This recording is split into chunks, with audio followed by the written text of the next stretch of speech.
Welcome back to global study SK. कैसे हो? बढ़िया, ठीक है। आज हम बात करेंगे लैंगिक जनन। जो इससे पहले हमने जो वीडियो डाला था उसमें हमने अलैंगिक जनन के बारे में पढ़ा और हमने जनन के बारे में भी जाना कि जनन क्या होता है, और फिर अलैंगिक जनन के फिर अलैंगिक जनन के टाइप्स देखे, प्रकार देखे हमने, जो इससे पहले हमने वीडियो डाला था। आज हम बात करेंगे लैंगिक जनन यानी कि सेक्सुअल रिप्रोडक्शन के बारे में उसके बारे में पहले जानेंगे, फिर हम मेल रिप्रोडक्टिव ऑर्गन तक आज पढ़ेंगे। तो ये पूरा वीडियो बहुत ही इम्पोर्टेंट होने वाला है। आप चैनल से जुड़े रहिएगा और चैनल को देखते रहिएगा।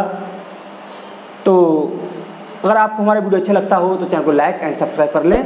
तो फिर चलो देखते हैं लैंगिक जनन या सेक्सुअल रिप्रोडक्शन क्या है। इसमें दो जनक मेल या फीमेल की आवश्यकता होती है। अब दो जनक कभी कभी कुछ जीव द्विलिंगी भी होते हैं, एक लिंगी भी होते हैं। तो यहाँ जनक का मतलब है दो मेल रिप्रोडक्टिव ऑर्गन की तो आवश्यकता होगी हो सकता अगर एक ही, जैसे केचुआ है, केचुए यानी कि जो केचुआ होता है अर्थवॉर्म, उसके अंदर क्या मेल रिप्रोडक्टिव ऑर्गन भी पाए जाते हैं और फीमेल एक के अंदर ही पाए जाते हैं। तो यहाँ मतलब मेल फीमेल मतलब ये या रिप्रोडक्टिव ऑर्गन या वो दो जीव युग्मक, यहाँ गैमेट्स बनते हैं। हमने एसेक्सुअल रिप्रोडक्शन जब पढ़ा था उसमें किसी प्रकार के कोई गैमेट्स नहीं बन रहे थे, किसी प्रकार के कोई युग्मक नहीं बन रहे थे, किसी प्रकार के कोई बीजांड नहीं बन रहे थे, किसी प्रकार के हमने कोई बीज की बात नहीं की थी। लेकिन आज हम बात करेंगे गैमेट्स की, युग्मक की बात करेंगे, यानी कि जो बीज, शुक्राणु की बात करेंगे, अंडाशय की बात करेंगे, ठीक है।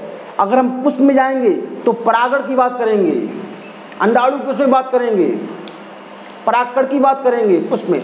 और जब हम मेल में पढ़ेंगे, ह्यूमन में पढ़ेंगे तो स्पर्म की बात करेंगे, है ना, ओवम की बात करेंगे। तो आज हम पढ़ने वाले हैं लैंगिक जनन। तो हम देखते हैं, और इसमें निषेचन भी होता है, यानी कि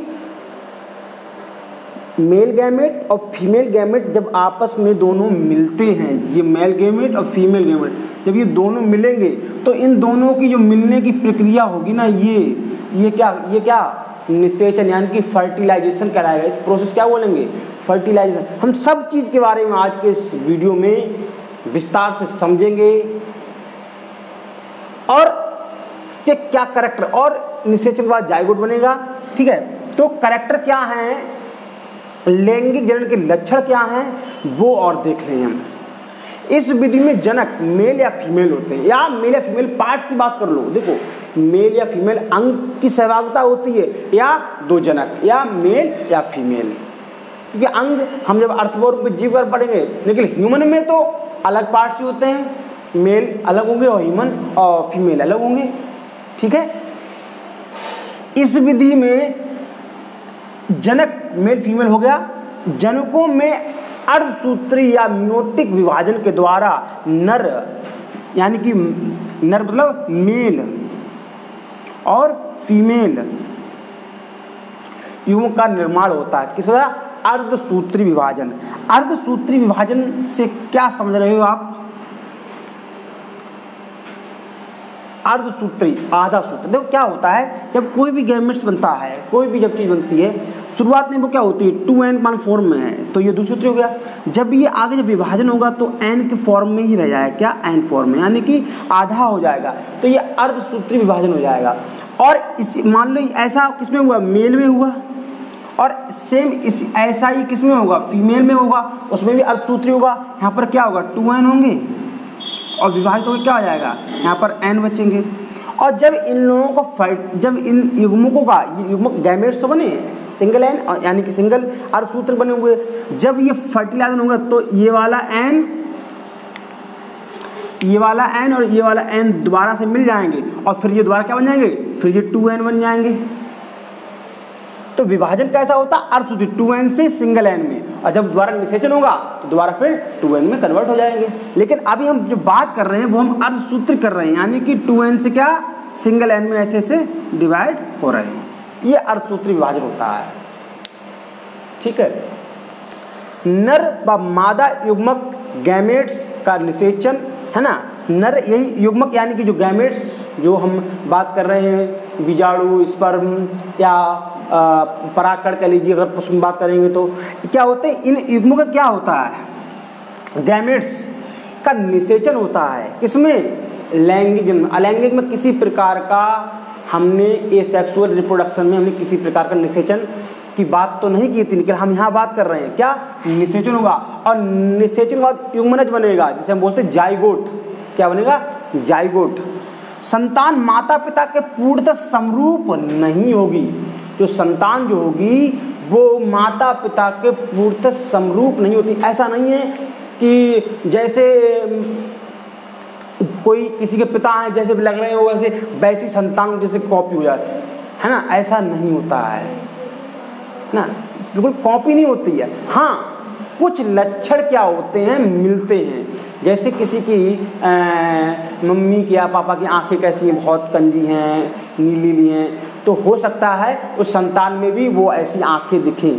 किसी की नाक थोड़ी सी लंबी है, हो सकता है बच्चे में वो लक्षण दिखें, या किसी की हाइट है, मतलब अन्य कोई बहुत से लक्षण थोड़े बहुत दिख सकते हैं। लेकिन ऐसा नहीं हो सकता है कि पूरी कार्बन कॉपी, पिता की कार्बन कॉपी रखी, स्कैन करी, बच्चा भी वैसा ही तैयार हो गया, ऐसा नहीं होता। बच्चा same to same carbon copy नहीं होता है, बस कुछ लक्षण जो होते हैं वो पाए जाते हैं उनकी संतान में। ठीक है, तो अब हम आगे चलो देखते हैं कि क्या है। ठीक है, चलिए आप फिर देखते हैं द्विलिंगी या बाइसेक्सुअल या हर्माफ्रोडाइट के बारे में हम देखेंगे क्या होता है, और एक लिंगी या यूनिसेक्सुअल के बारे में हम देखेंगे। तो क्या होता है, इनमें दोनों प्रकार के युग्मों का निर्माण एक ही शरीर के अंदर होता है। किसमें, बाइसेक्सुअल, जैसे कि केंचुआ है और जॉक, ये एग्जाम्पल हैं।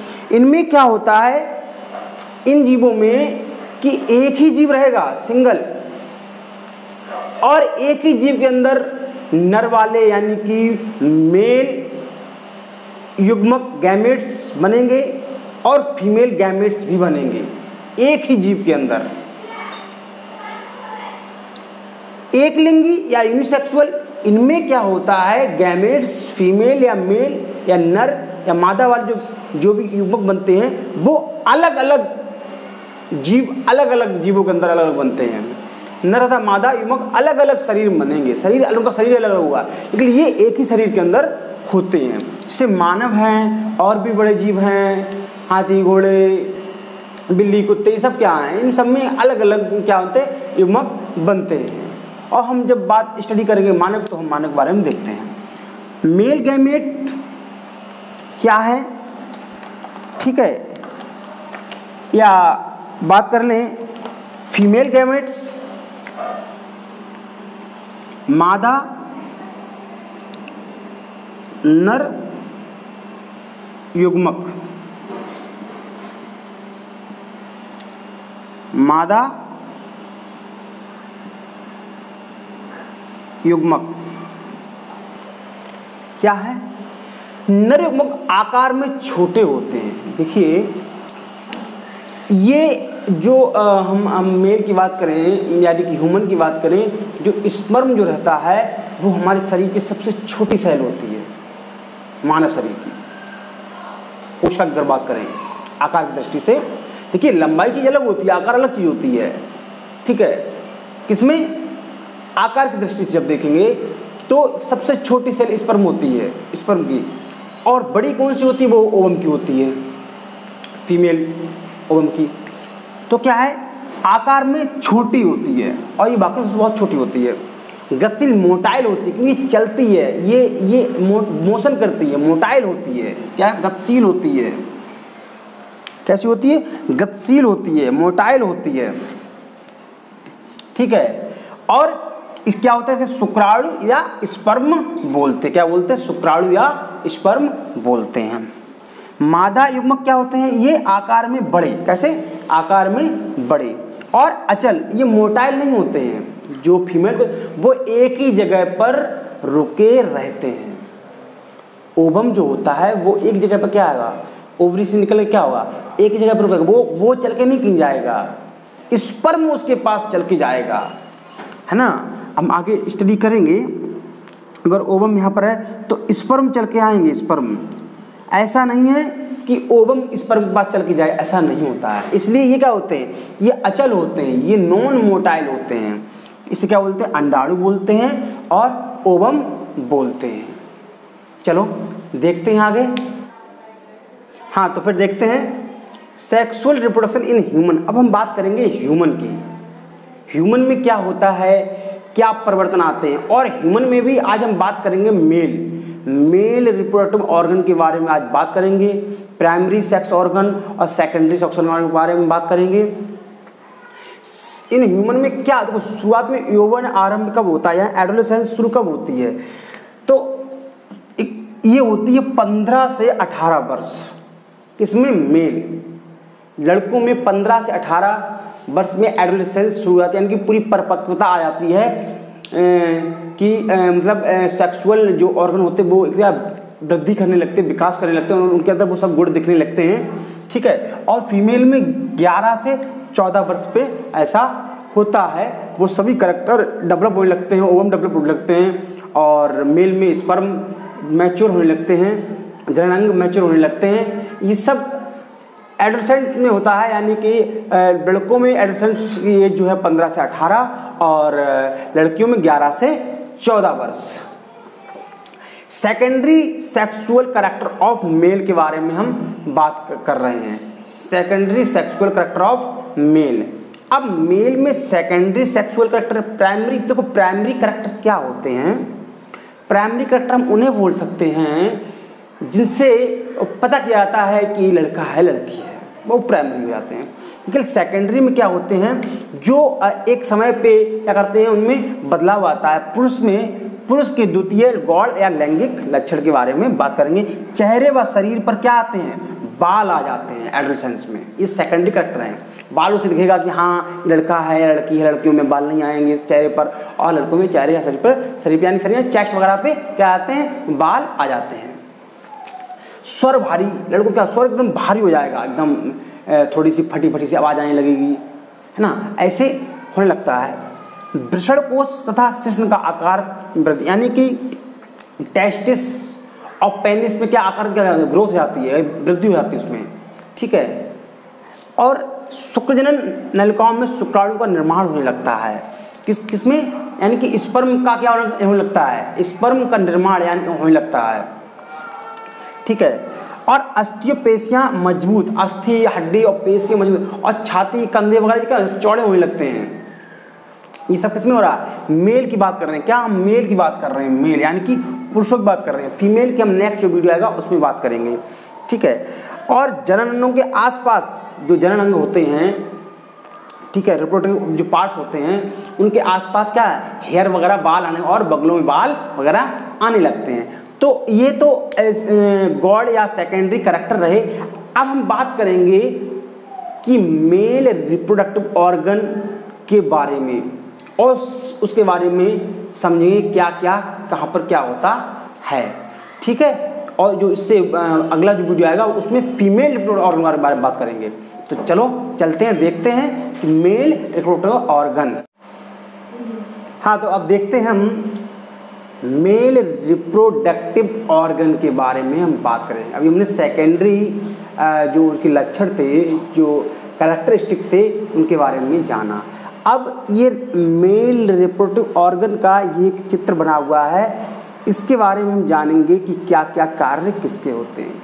ये वही यूरिनरी ब्लैडर है जो मूत्राशय है, जिसमें मूत्र जो है, यूरिन जो है एकत्रित होता था, ये वही जगह है।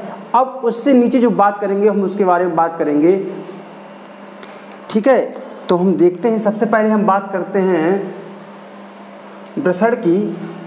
सबसे पहले बात करते हैं हम वृषण की, जिसे हम बोलते हैं टेस्टिस। क्या बोलते हैं? टेस्टिस। और टेस्टिस की कहाँ ये रहे, ये यानी 2 टेस्टिस होते हैं, और ये टेस्टिस मेल बॉडी यानी कि ह्यूमन बॉडी के एब्डोमेन, जो पूरी कैविटी है उसके बाहर एक पाउच में लटकते हैं। किसमें? एक पाउच में, एक कवरिंग होती है उसमें बाहर, यानी कि ये शरीर के अंदर नहीं होते हैं, एक शरीर के बाहर एक पाउच होता है, उसमें ये 2 टेस्टिस लटके होते हैं।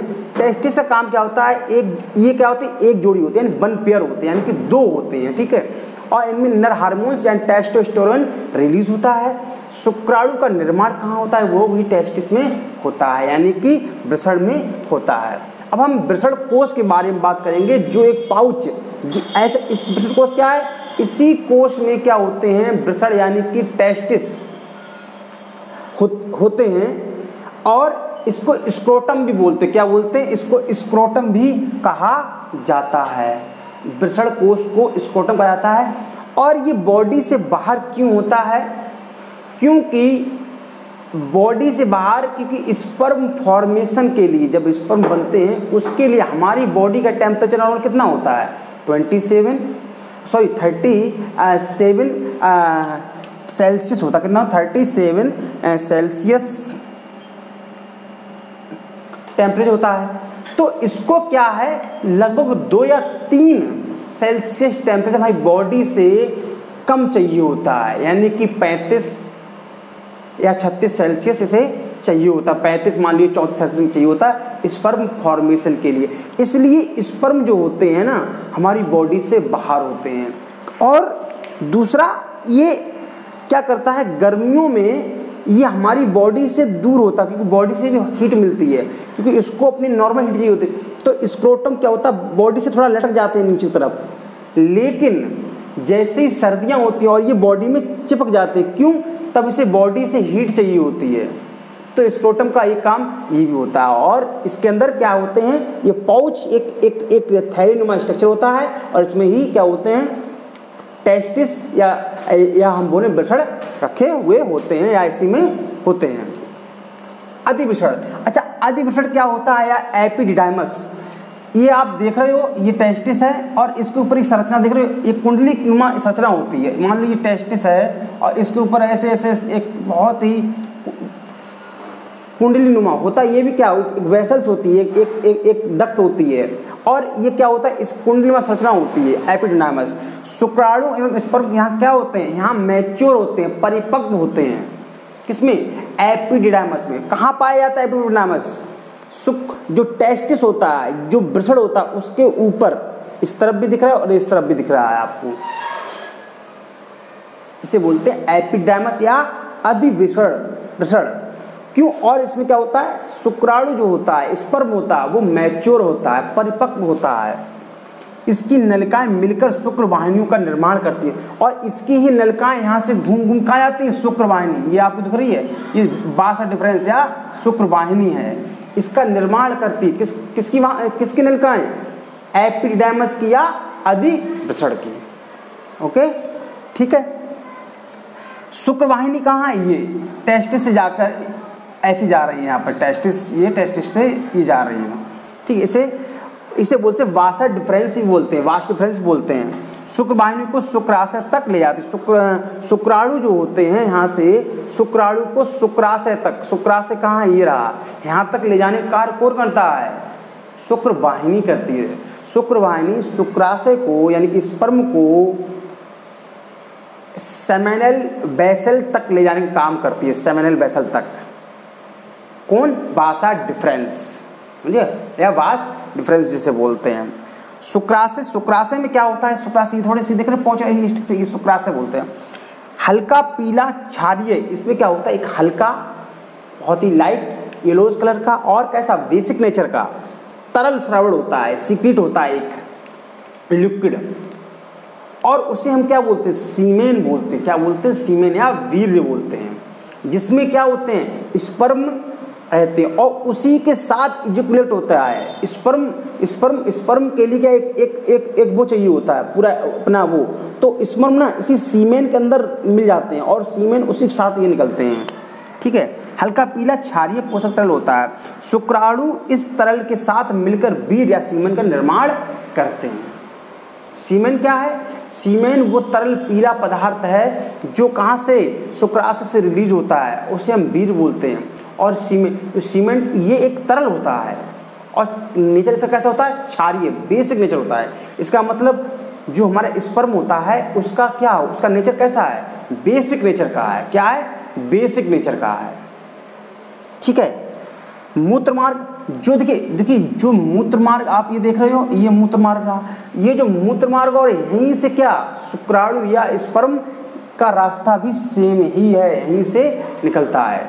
बस यहाँ पर ये रुका रहता है और यहीं से निकल रहता है। शिश्न आप ये देख रहे हो, ये इसे पेनिस बोलते हैं। ये क्या होता है? मेथु का काम करता है, इजैकुलेशन काम करता है यहाँ स्पर्म। और इसके ऊपर एक होती है फोर स्किन, यहाँ पर होती है फोर स्किन, ये ऊपर एक स्किन होती है पेनिस के ऊपर। ये क्या करती है? फोर स्किन उसको ढके रहती है। और जब कोई कोइटस या फिर जब मेथुन प्रक्रिया जब चलती है तो ये पीछे और यहाँ से एक चिपचिपा पदार्थ रिलीज होता है, इसलिए ये सब बना रहता है। तो हमने देखा मेल रिप्रोडक्टिव ऑर्गन के बारे में, शुक्राशय या सेमिनल वेसल्स, जहाँ से क्या होता है?